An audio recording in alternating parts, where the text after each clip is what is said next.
In 1975, a young producer named Lorne Michaels created a bold new comedy show that began each week with the words, "Live from New York." Since that time, Saturday Night Live has done far more than just survive, a feat in itself. It has been the breeding ground for generations of our funniest comics. So we decided, with awards and accolades pouring his way, to spend some time with Lorne Michaels and his troupe to see how they pull it off after all these years. It just so happens that the week we picked to be with them was the occasion of one of the most famous flubs ever on the show just last weekend, in which the musical guest, Ashlee Simpson, walked off the set during what was supposed to be her live performance. It was the culmination of a typically frenetic week, and we were there for a behind-the-scenes look at how the show is put together.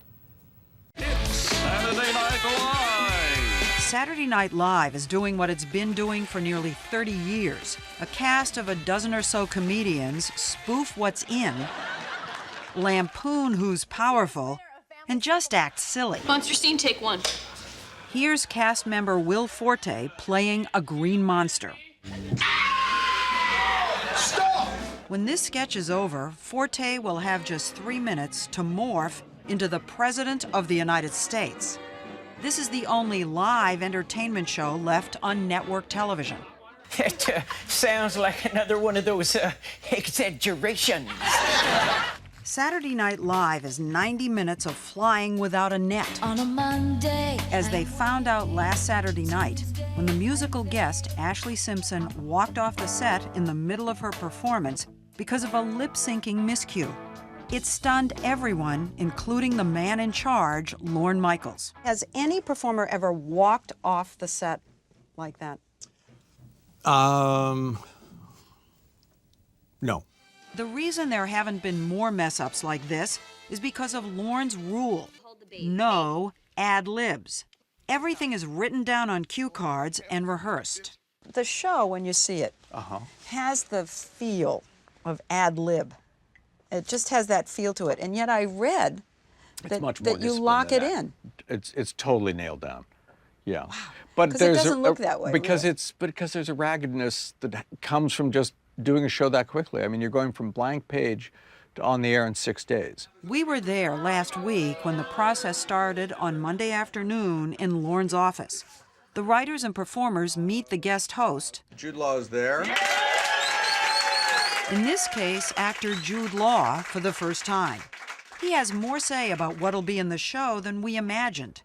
The staff tosses out ideas for sketches to see what he likes. Seth? Maybe an idea where you're a professor at like an esteemed British university for CADs. Chris? The scene where we play half-brothers, because let's face it, that's all anybody would believe. Hey. All right, let's start. After the pitch session, the writers sit at computers with the show's cast members, I'm a write-up, ding ding. I'm a write-up, ding ding. trying to come up with something, anything. I don't know what I'm gonna do, Dad. They work like this all through Tuesday and into Wednesday with no sleep.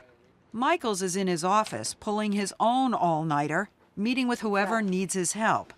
It's the way he has always run his show from its debut in 1975 with a cast of unknowns like John Belushi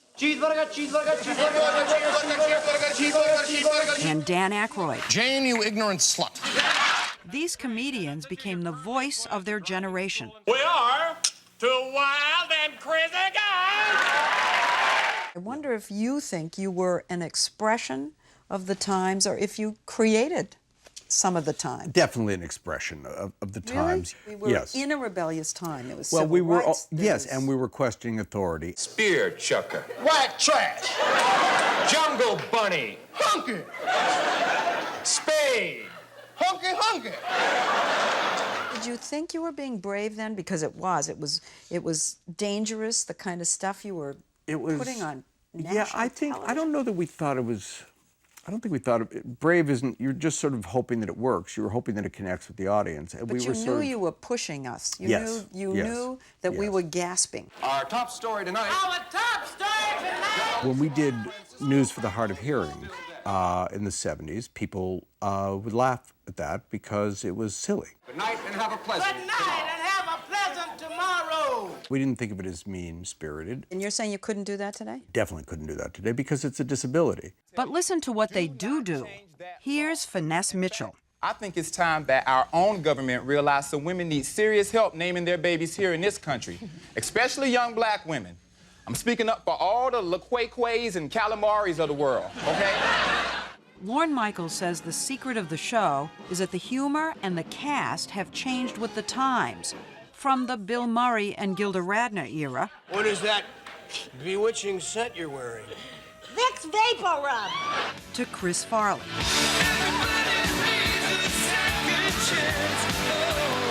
For this year's cast, there's a lot to live up to. I think the difference between us and the early years was, that, we're showing up and there's all this history and like this place is a temple now. I think we all respect it. The first time the writers know whether the sketches they've worked on are funny is Wednesday afternoon when everyone files into the writer's room to hear the goods. This is like the cabinet room in the White House. It is, with the aides all around. With worse food. On barely any sleep, the writers and cast have come up with 47 sketches, 36 more than they'll need. John Kerry makes me angry with his $200 haircuts, his fancy suits, and his big French nose. For 4 hours, everyone is keyed on the guy next to Jude, hoping the Godfather will give up a smirk, a chuckle, or maybe, just maybe, a laugh. When it's all over, Lorne and Jude go to the board in Lorne's office to boil the 47 sketches down to just 11. I quite enjoyed that one because it was just so complete. For me, it was being totally ridiculous. Okay. This week, there'll be lots of politics, which is nothing new. Every president since Nixon has felt the sting. Stay the course, 1,000 points of light. I am bulletproof. Have you ever been pressured by an administration to back off, either directly or indirectly? No. What about your own politics? I'm registered as an independent. I think it's incredibly important that the show not be partisan. I think that's... Don't let your own biases, Never. whatever they are. Even so, after more than 30 years in show business, Lorne Michaels has so much power and influence, he's the master of his own universe. He's beloved, but not by everyone. Some former cast members say the atmosphere in the show is cutthroat and that Lorne can be distant and aloof. It's even been said he inspired Mike Myers' movie character Dr. Evil in the Austin Powers movies. Watch the similarities. Right. Dr. Evil. Yes. Is it? Well, Do you? Is it?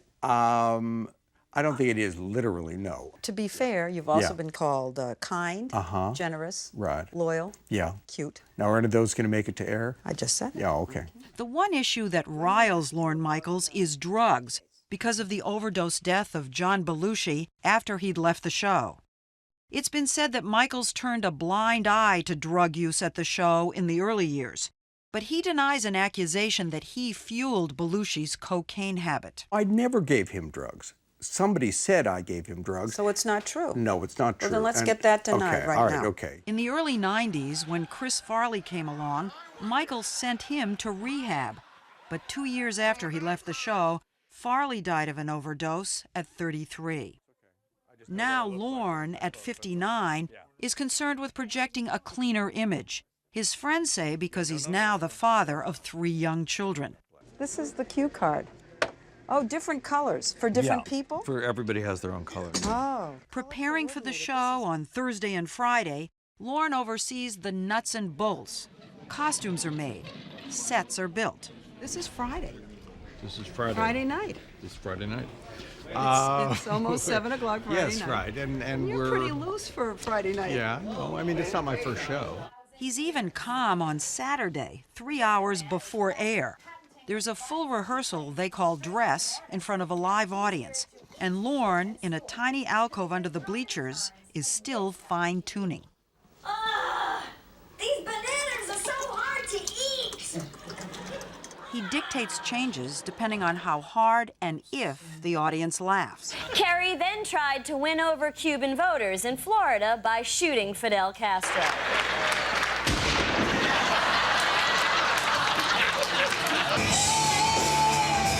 Everything is going smoothly until Ashlee Simpson rehearses.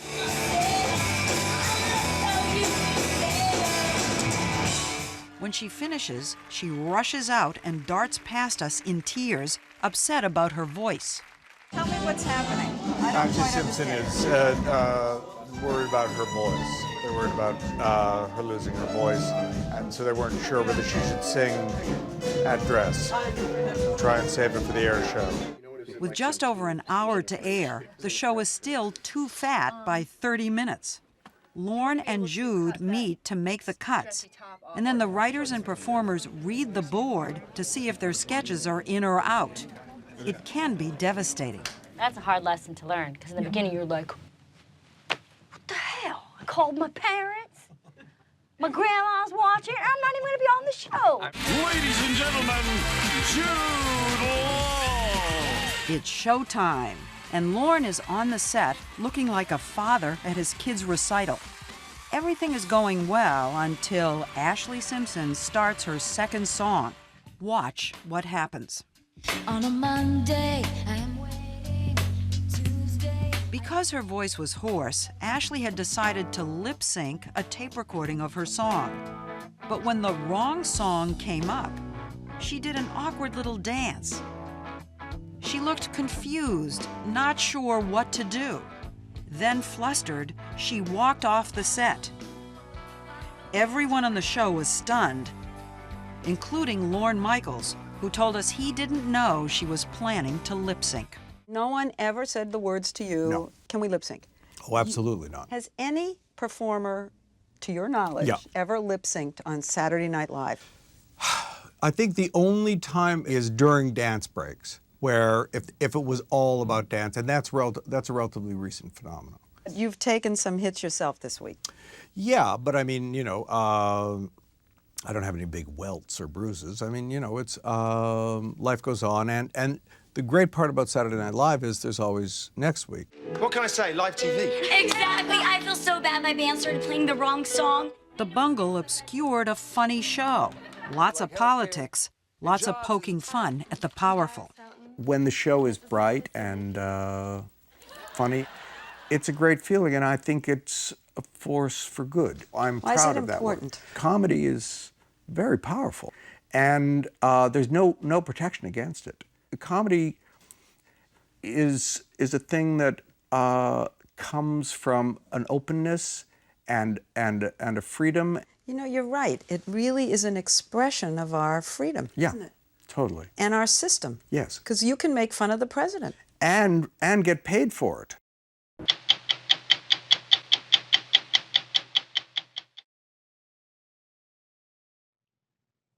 These can be unnerving times for American comedy. The TV sitcom is going by way of the canned laugh track, while the president tries to heckle late-night comedians out of jobs. But funny persists, and funny travels internationally. In the early 90s, two opportunistic comics decided to open an English-language improv joint in Amsterdam. It sounded less like a winning business idea than a punchline, given the Netherlands' reputation as a comic, Netherland. But 30-plus years later, their club, Boom Chicago, has imported American funny folk and then exported them back as future stars, including Seth Meyers, Jordan Peele, Amber Ruffin, and Jason Sudeikis. Could it be that America's ultimate laugh factory is an improv theater positioned near an Amsterdam canal? Yes, and... The Bush days seem quite good now in retrospect, Oh, don't I they? know. WMDs, Colin Powell, Condi Rice, what a lark. Comedy, they say, is hard. Improv comedy, harder still. Then imagine doing it in a country not generally known as a barrel of laughs. Dutch people, not the most giving laughers. I was going to ask you about that. Dutch people laugh like this, ha ha! And they immediately get quiet. I think it's out of Seth Meyers needs no introduction. He and Peter Gross, actor and Emmy-winning comedy writer, were college pals who then developed their comic chops in Amsterdam? They so lovingly tell you they didn't like things. The honesty, the Dutch honesty. Withering candor. Exactly. Like, it's so funny. I've never been in a place where there's less malice behind deeply cruel. It's not rude at all. It's not rude at all. Like, I'm doing you a favor. This part was not good. I did laugh a little bit at that part, so do more of that. No, but we came out and the guy was like, hey, yeah, can I buy you a drink? And I was like, oh, yeah, of course. Did you see the show? He goes, yes, I did. And I said, did you like it? He goes, no, I did not care for it. And I go, why are you buying me a drink then? He goes, well, maybe I will like you. Are you ready? Improv is not stand-up. You're not performing a pre-written routine, you're working in real time. What's something you have at home that you care about? A watch. My shoes. I hear a watch right here. You're relying on the audience for material and direction. I got a watch on my wrist. It looks so fine. Can't help it when I don't know what's the time. Chicago has Second City, LA has the Groundlings, and New York has Upright Citizens Brigade. In Amsterdam, there is Boom Chicago. Last summer, hundreds gathered outside a charming Dutch theater, which stands as a national treasure of sorts. Though it's unclear if the true benefiting nation is the Netherlands or the U.S. This is part of your commute. This is part of my commute just about every day. And The setup. It's the early 90s. Pep Rosenfeld and Andrew Moskos, recent Northwestern grads, are struggling to make it in the Chicago comedy scene. Do I even ask what drew you to Amsterdam when you were in your early 20s and fresh out of college? Yeah, fresh out of college, 23 years old. I mean, sex, drugs, and rock and roll. I mean, right. What brings anybody to Amsterdam when they're young? Along with a third classmate, Ken Schafel, they cooked up a half-baked idea, as one does in Amsterdam. Man, you know what this town could use? An English-speaking comedy club. It was probably the best stoner idea ever. You know, let's quit our jobs and move to Amsterdam and start a business. Aware that good comic acts often require a straight man, a straight woman in this case, they soon roped in Saskia Maas, a local who, amid the yucks, brings a measure of sobriety and savvy. She also became Andrew's wife. I mean, these are two goofballs, and I'm the businesswoman. So, that worked out perfectly. 30 plus years later, seems like the dynamic still holds. Still holds, yes. Accidental entrepreneurs, they wrote to the local tourist board asking for advice, seeking validation. What'd they say? Said, this won't work here. Don't do it here. It's not an Amsterdam kind of a thing. The Dutch don't want to see a show in English. The tourists don't want to see a show at all. Andrew reads the letter and goes, yeah, based on this, I feel like we should definitely do it. They named the club Boom Chicago, a nod to their hometown. They found a stage in the back of a bar, and eventually their own proper theater off the Times Square of Amsterdam, the Leidseplein. And our little summer project became a year-round business. As for the small matter of recruiting talent, Moskos and Rosenfeld went back to Chicago and made their pitch to two recent Northwestern grads, Myers and Gross. What was your level of knowledge about the Netherlands? It was so bad that I think my first thought was, I think Hamlet takes place? Is Hamlet? And then the other thing I did was I remember just in my head, I think I pictured just Sound of Music, and I was like, well, first thing I gotta do is get some hiking shoes. And then the next thing I'll do is I'll buy a guidebook. So it was like, bought the shoes, and then the next thing was like, flattest place on earth. Once they assembled a cast, it was time to assemble an audience. So the way it worked was that before the show, I'd be there selling tickets, and we didn't have a bank account, so the money went in my boots. I wore cowboy boots then. He was eccentric. I was eccentric. I still am. I would go out on the Leidseplein, which is a big square, and just tell people, what are you doing tonight? Oh, yeah, well, we don't know. Now you know. You're coming to Boom Chicago. Can we just discuss, you talked about the finances of this club being stored in his boot without irony. We just glossed over that as... Oh, this is so funny. I was in my room after a show. It was evening, nighttime. I get a knock on the door, and Pep is over there and goes, yeah, I brought this girl home, and I don't know if I want to leave her in the room with the boot. And he handed the boot over to me for safekeeping that evening. Business before pleasure. That's right. Back in U.S. comedy circles, word spread. Josh Myers, Seth's younger brother, and Ike Barinholtz were hired 25 years ago. I had extensions put in, Dad. Oh my God. I'm sorry, Dad. Today, Barinholtz is an actor in ascent. Do I smell? I didn't go home last night. Yes, you really smell like vodka. Oh, just vodka? That's fine. Nominated for an Emmy for his role in the Apple TV show The Studio. A Pope on a roller coaster. An early Boom Chicago comedy lesson, avoid cheap jokes. The references to the Cleveland Browns or the Olive Garden don't cut it. When you get here and you're playing for 300 people or so, and their English isn't all their first language, you have to learn how to be bigger. You have to learn how to own a room and make references that are a little more universal and deal with concepts and themes that someone from Australia or someone from Finland or someone from New Jersey can all relate to. Yeah, I remember in an early show, I said I was going to key someone's car, and then our director's like, people don't know what keying a car is over here. You mean sloten and auto? Yeah, you can't need sloten and auto here. If you happen to live here long enough to have like 1 or 2 Dutch words in your pocket and can throw 1 Dutch word into your improv, you are a god to them. We want you to know that Americans aren't about hate. We're about love. Brendan Hunt arrived to Boom in the late 90s. Like many other comedians, moving to Amsterdam sounded like a risky career move. Or maybe not. When I was doing improv in Chicago in the late 90s, there was this thing called Boom Chicago that you would hear about, and it was sort of in hushed, mythical tones. Like, apparently they do improv in Amsterdam. Amsterdam? You ever been there? You ever been there? You ever been there? None of us have ever been there. We're like, wow, that's cool. Whew. But, I mean, no one would ever do it, right? I mean, some people do it, but we can't do that, right? You've been gone for a year, and our flourishing careers will be interrupted where we're making $10 a show twice on a Friday. If you want to be in the Netherlands, you gotta behave. You normal! Then, as now, the 10 or so comedians in the troupe commit to 1 year minimum and are paid enough to make it a full-time job. Performing 6 shows a week means a lot of reps on stage, with little time to wallow after the inevitable rough nights. Even though you don't understand sports. Oh, get them. What are they? Stacey Smith is in the current Boom Chicago troupe. Our ensemble works together so often that we can, at intermission, also discuss what's working, what's not working, what kind of crowd are they, what are they resonating with. So, you do that? Yeah, it's like absolutely. halftime. It's like well, because it's exactly like halftime. When I say meow, you say cat. Stacey also heads Boom's Comedy Academy, which teaches improv to more than 200 students. Improv has an unpredictability and reliance on teamwork that makes it the ultimate building block of true humor. Less joke-telling than acting and reacting. When you're working on a team, you do need to come in with the mindset that you're building that piece from start to finish as a unit. You want to be the class clown, go do 10 minutes on open mic night. Yeah, because we do believe that if you are a good improviser, then you already have the tools to be a good stand-up comedian. And action.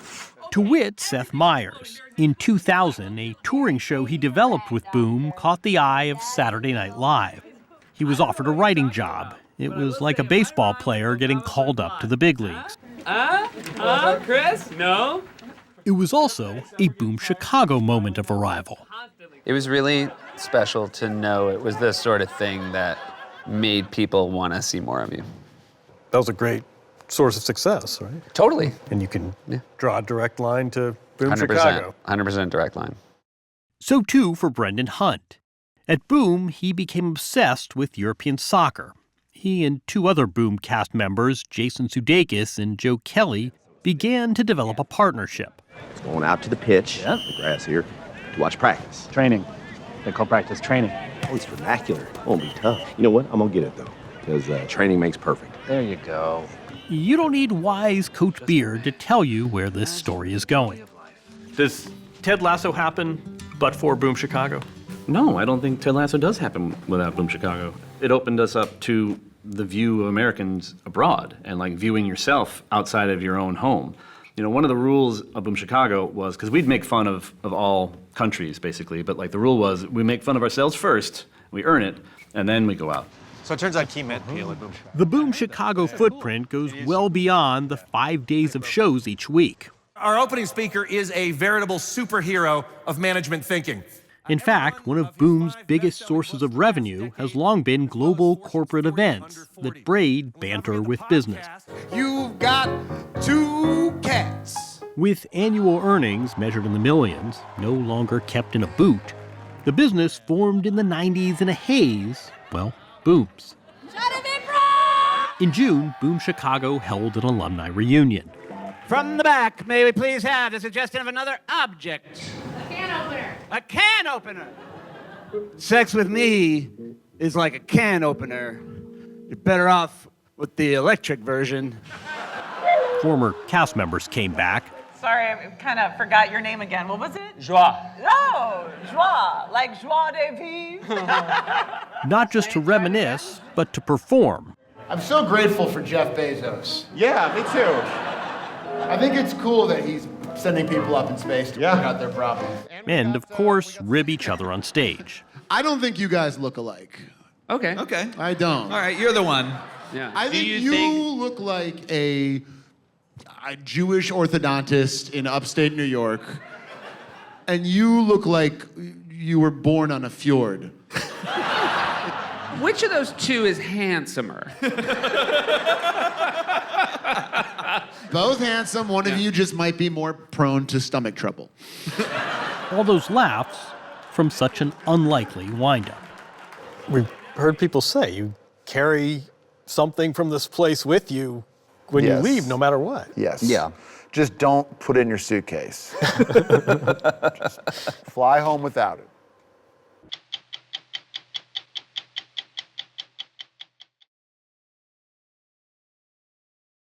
It sounds like the setup for a joke. At an illustrious Ivy League university famous for taking itself seriously, one student magazine staff devotes itself to publishing parody, pulling pranks, and causing general mayhem. Yet here's the punchline. 142 years after its founding, the Harvard Lampoon remains as relevant as ever, the wellspring of so much comedy in America today. Over the years, the Lampoon has changed in some ways. A longtime male preserve, 3 of its last 5 presidents have been women. In other ways, it's stayed true to its roots, poking fun at the powerful, including the current occupant of the Oval Office, the recent victim of a sly Lampoon prank. While their straight-laced and straight-faced classmates may aspire to become Supreme Court justices, hedge fund titans, and cures of cancer, for a core group of Harvard undergrads, the Lampoon offers vocational training for careers as comedy writers.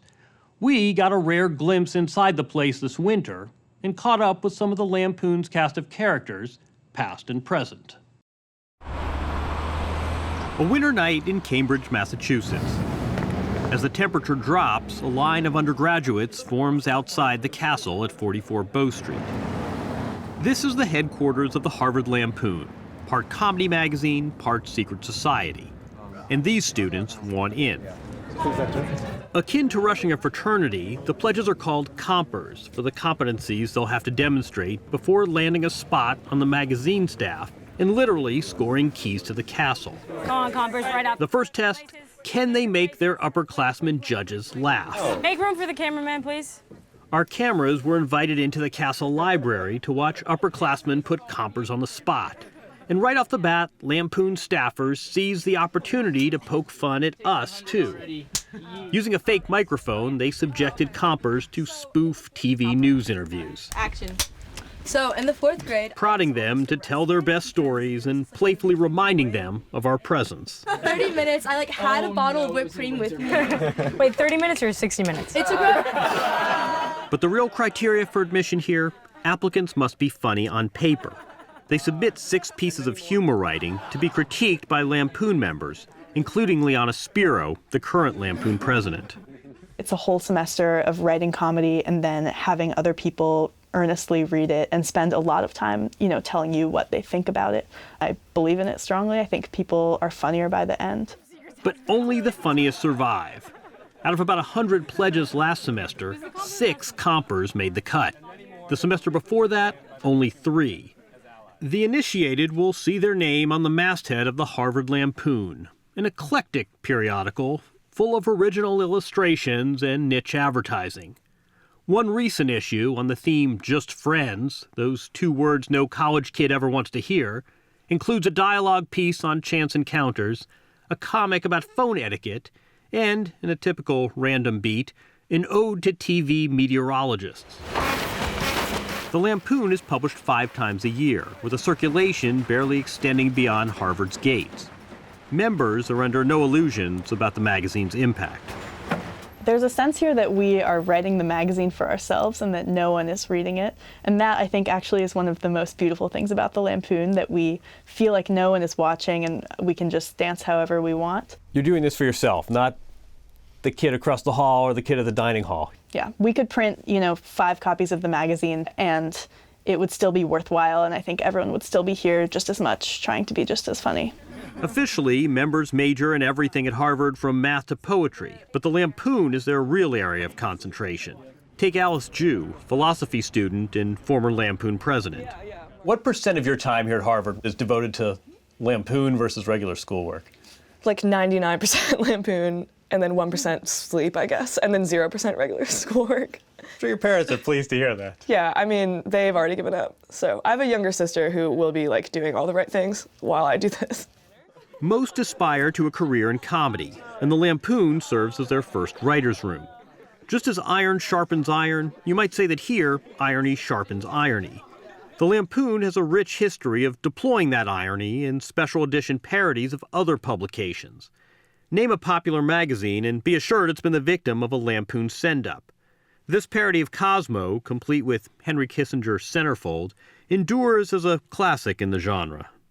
Their latest is an absurdist parody of Harvard's daily student newspaper, The Crimson. But that's just the physical product. I love that. Pranks. Cooking them up and then carrying them out are as much a part of the Lampoon tradition as actual humor writing. Lampoon staff invited us to see how it's done. We watched as they fanned out across campus, taking that parody issue and scheming to swap it out with the real Crimson. It's the kind of thing they live for. Great. Perfect. For decades, the Crimson has been the butt of Lampoon hijinks. Liana Spiro's crowning achievement so far: when Mark Zuckerberg returned to Harvard to give a commencement address, she hacked into the Crimson's website. And we wrote up hundreds of these fake headlines about Mark Zuckerberg in the silliest comedic tone possible, extremely dumb. Basically, the crux of the humor was just changing his name to Mink Zinkeltonk, over and over again. Our amusement went unshared by the Harvard Crimson. How upset were they? They were fairly upset. My roommate actually is on the Crimson, and this was the only time that she really was upset at me. She had worked weeks on a very long piece, 10,000 words, about some corner of Harvard's administration, and then I had worked 2 hours on some headlines about Mink Zinkeltonk, and but I'm super pro pranking them all the time. Every once in a while, the Lampoon will pull off a prank so bold, it achieves comic glory. And Tom Waddick, currently a senior, may have set the new standard. This one started late one night. Waddick recruited some Lampoon conspirators to break into the Crimson headquarters and steal the paper's famous president's chair.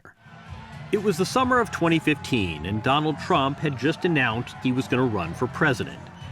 Pretending to represent the Crimson, Waddick contacted the Trump campaign and offered up the student newspaper's endorsement. Would Mr. Trump like to pose for the accompanying photo in the Crimson's chair? They say this seems like something that Mr. Trump would be very interested in. Waddick and crew raced from Harvard to Manhattan and parked a few blocks from Trump Tower. They lugged the chair in a freight elevator and made it to the 25th floor.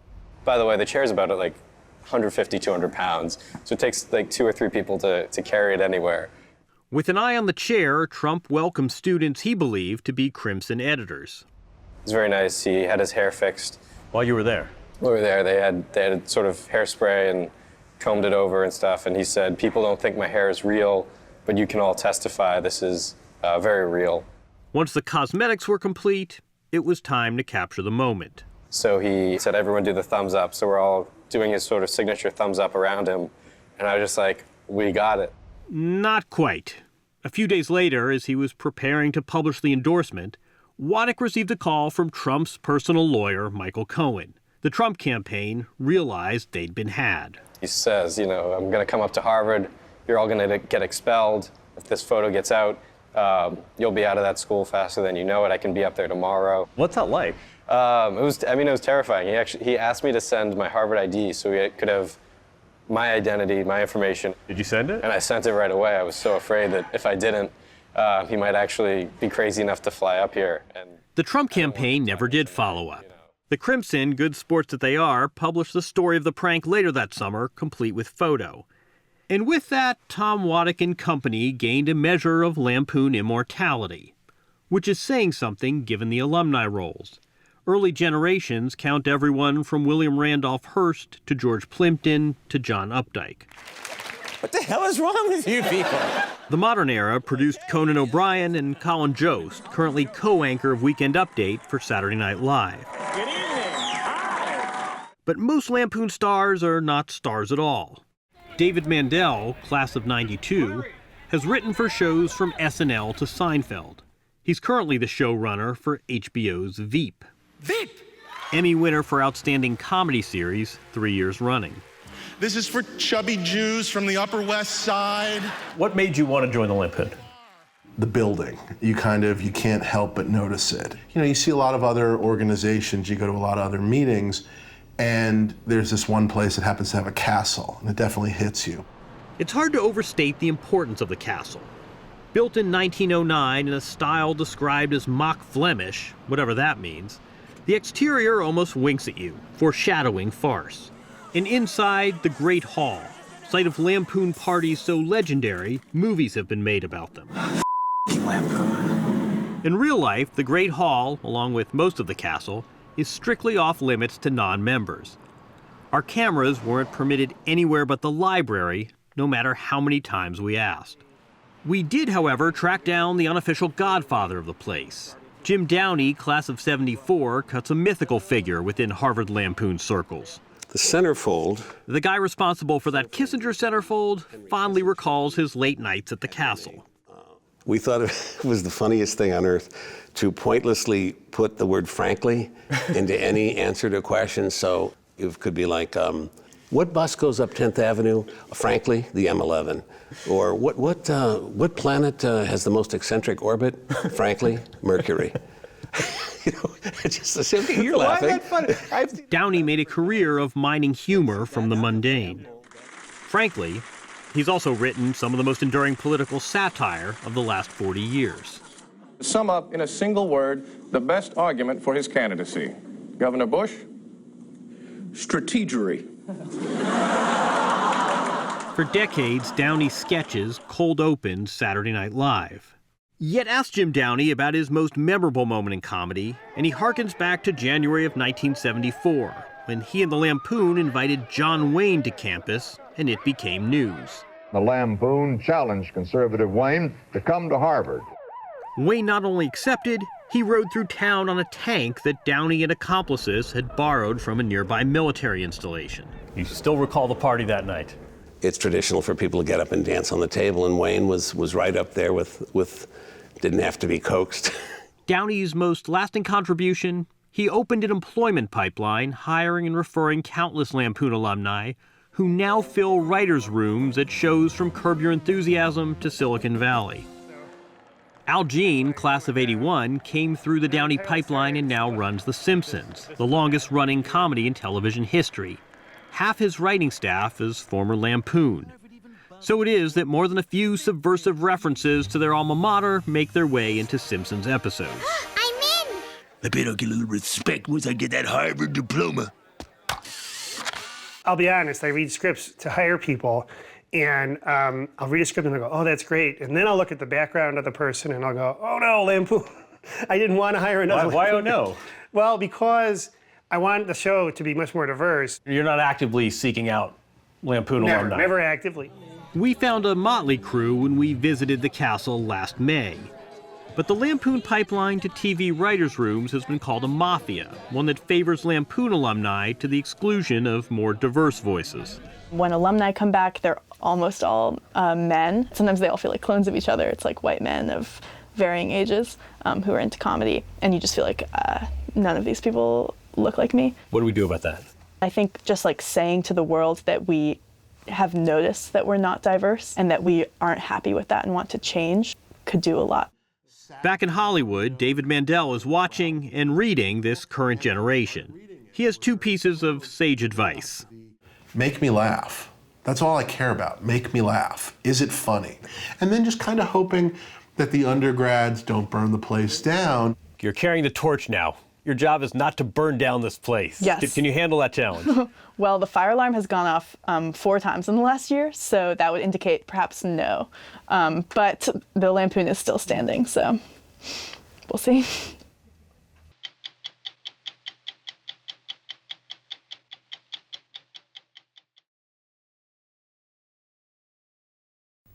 In the world of comedy, the saying goes, satire is something that closes on Saturday night. But as we first said last April, that hasn't proven true for Jon Stewart, who's found success in poking fun at politics, media, and even in recent months, the excesses of national security.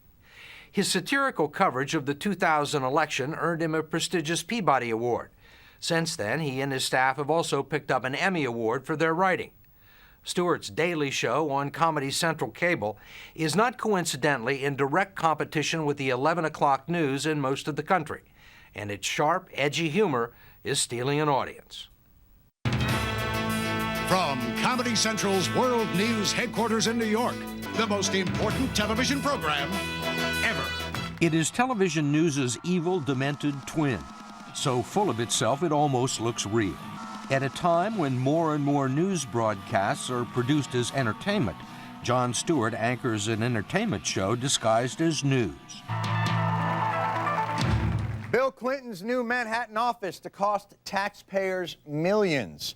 It's one more reason why I am not a taxpayer. With a nod and a wink, Stewart and his team of reporters deconstruct the day's events and personalities and have a go at all of the conventions of television news itself, like Sweeps Week hype. You can't see it, you can't touch it, but it affects millions of American children. It's gravity, and it's reached epidemic proportions. I think why this works is there's a real frustration out there with the aggregate assaultive effect of television news. If you were to watch television news, you would think we are in not only a deep economic depression, but a rampant crime wave. And not only that, that your children are not safe from bacteria that may or may not be growing in your bathroom. You don't have to go too far to satirize it. No. Finally, it was time to hear from the man himself. Social Security has been called the third rail of American politics. The one you're not supposed to touch because it might shock you. But if you don't touch it, you cannot fix it. And I intend to fix it. Does that mean you're going to touch it? Jon Stewart is smart, which is one of the first things you notice about him. I would have tidied up, but hey, this is... The second is that his bare brick office looks like a senior dorm room on Sunday morning. You guys want a gumball? But as the co-executive producer and managing editor, he oversees almost as many correspondents, producers, and writers as many real news broadcasts. This is your cigarette substitute? Yeah, pretty much. Do you have like a news desk here that reads the wires every minute? And we're completely fake. We go by, if somebody's got CNN on in their office and they go, guys, get in here, you're not going to believe this. But you do watch CNN? Oh, yeah. We keep our TV probably tuned to mostly CNN. And, you know, if we want fair reporting, then Fox. You know, they report and we decide. I don't know if you knew that. We're really good that way. You check facts. We would never think to do that. To check actual facts. That's just not something that would ever occur to us. What doesn't matter? Exactly. We have no credibility issue because we have absolutely no credibility. So it's no problem to cover the Clinton pardon investigation by standing in a far corner of the studio with a picture of the Capitol electronically imposed behind them.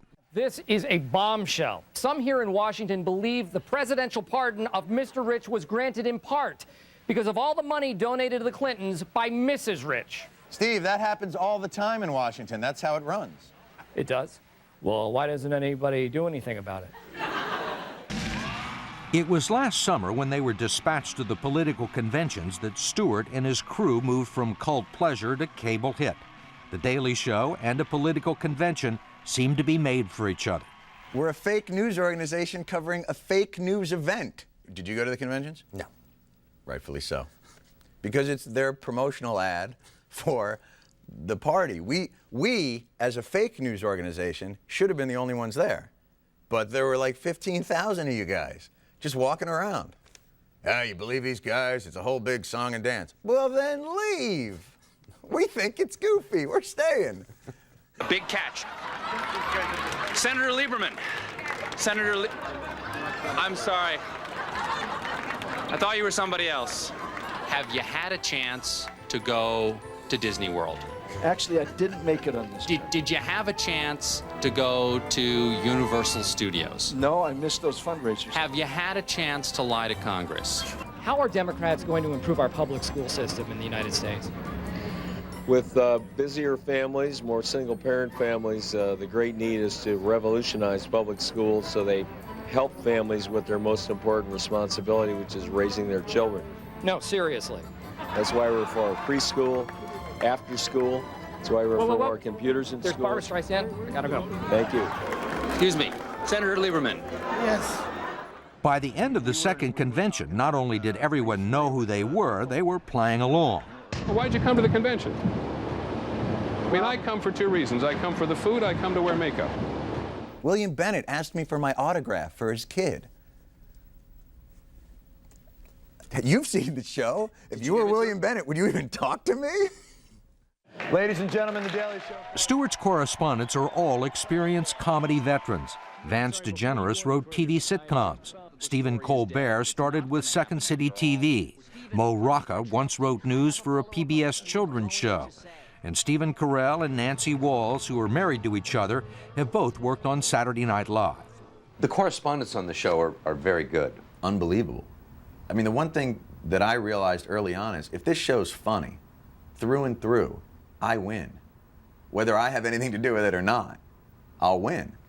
Yeah, I don't have too much with the rich thing. At The Daily Show, Stewart polishes jokes with his boss, Madeline Smithberg, who created the show, and with the staff of writers. Hey, what's up? And he is in and out of editing rooms. But there's a new sheriff in town, and he aims to change all that. He screens every piece, I would only use just a touch of him. critiquing and doctoring the script. We were in the editing room, and we were watching one of your reporters walk down the street, and there was something really wonderful about the way, about his walk, about his smirk, about the furrowed brow. They go to the same school you guys have gone to. It's that sort of, that manufactured emotion that comes from having to go from a tragic ocean disaster where 90 people were lost to, and we'll meet a dog and you won't believe how much he loves ice cream. Jon Stewart was born Jonathan Stewart Leibowitz 38 years ago and raised near Trenton, New Jersey, before going off to William and Mary. He started out studying chemistry, but after 2 years switched to psychology. But apparently there's a right and wrong answer in chemistry, whereas in psychology, you can say whatever you want as long as you write 5 pages. He took that psychology degree and became a bartender, then chucked it all to set out for New York City, hoping to make it on the comedy club circuit. Instead, he found himself waiting tables while waiting for a break. Why did you change your name? Leibowitz sounded too Hollywood. Did you think of quitting? Quitting? I wasn't even in it. I don't think you can quit something before you're Stopping. in it. I mean, you just say, I I'm never thought going of to do this stopping again. every day for 4 years, the first 4 years. What was your big break? I don't know that there. I mean, I don't know that there is such a thing. Are you still working in a restaurant? I mean, you got a break. It's funny you mention that. Bennigan's. The big break for me was deciding this was my life. Was deciding that no matter what, hell or high water, no turning back.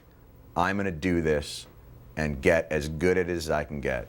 We're thrilled to have you here. And what Stewart's best at is a brand of political satire that's made him a household name to Americans under 30, many of whom, believe it or not, get most of their news from late-night comedians, a fact politicians have been quick to recognize. And being on here has given me new status with my children. During the New Hampshire primary, Senator John McCain let correspondent Steve Carell ride aboard the Straight Talk Express. So Carell goes on the McCain Express, and he's giving him, favorite movie, favorite dish, favorite color. Your favorite book? For Whom the Bell Tolls. How do you reconcile the fact that you were one of the most vocal critics of pork barrel politics, and yet While you were chairman of the Commerce Committee, that committee set a record for unauthorized appropriations. I'm just kidding. I don't even know what that means. You have all sorts of journalists that come on your program. You have all sorts of politicians who come on your program. Right. They watch it. They know what it is. What do you make of it? I mean, it's almost like an acknowledgement that that their world is filled with. Sure. Who loves more than to come on and go, "You're right, kid. We're full of hot air." Wink. You know, and then go back to running the world. And all this popularity has made him a sought-after speaker on college campuses.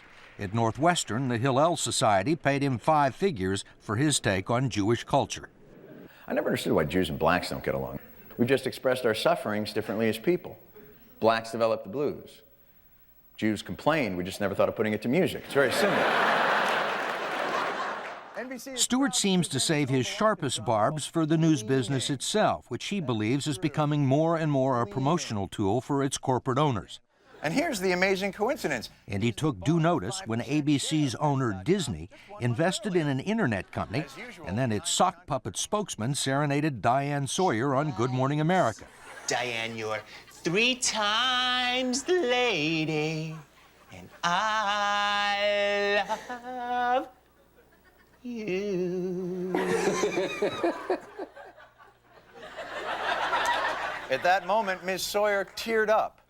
Not from the song, but from the shattered dream that was her legitimate journalism career. It's about the system.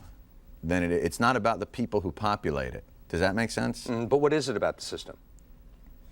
Is that like any system? It cannot be effective once it gets away from what its goal and heart should be, which is to present you with information to inform you and to help you. Once you become us, once you became a competitive industry in the same respects as entertainment, now you're borrowing from, you know, the way we used to sell the Sonny and Cher show in the 70s. You know, how can that not be a farce when you're talking about news? Am I going to be fired? Am I part of the CBS family? Do you know? Can I be fired for this? Are you part of the CBS News family? I don't know. Actually, in the course of doing this story, we found out he almost is. Comedy Central is owned by a company called Comedy Partners, which is a joint venture between AOL Time Warner and Viacom, the same company that owns CBS. It's one joint venture. See? We're all going to get fired by the same guy one day, and it's going to be like a freaky, it's like a crossbreed genetic between like Dolly the sheep and one of Murdoch's kids, and it'll just rule AOL, Time, Viacom, Warner synergy.